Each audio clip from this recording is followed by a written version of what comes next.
Hello বন্ধুরা, কেমন আছো তোমরা? দেখো, আমাদের মাচার মধ্যে কিছু সবজি গাছ লাগাইছি। এগুলো হচ্ছে চিচিঙ্গা গাছ। আর এখানে লাগাইলাম পুঁই শাক। কি সুন্দর করে বাইয়া রয়েছে পুঁই শাকগুলা, কি মোটা মোটা ডোগা পুঁই শাকের। দেখতে সুন্দরই লাগতেছে, আর খাইতেও অনেক মজা পুঁই শাকগুলা।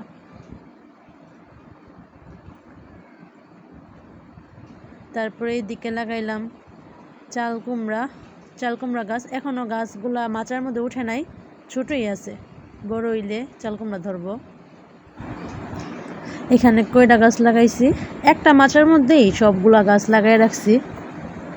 তাই কয়টা গাছে কয়টা আইছে অনেকগুলা, ওগুলা পায়রা খায়া ফেলছি। আর এখনো মনে হয় আছে, গাছে খুঁজলে পাওয়া যাইব। ওই দেখেন না, একটা পাইছি, এই যে গাছে ধরে রয়েছে। এটা ছোটই, এখনো বড় হয় নাই। গাছে আছে, আরো ছোট ছোট করা আছে, কিন্তু বড় হয় নাই।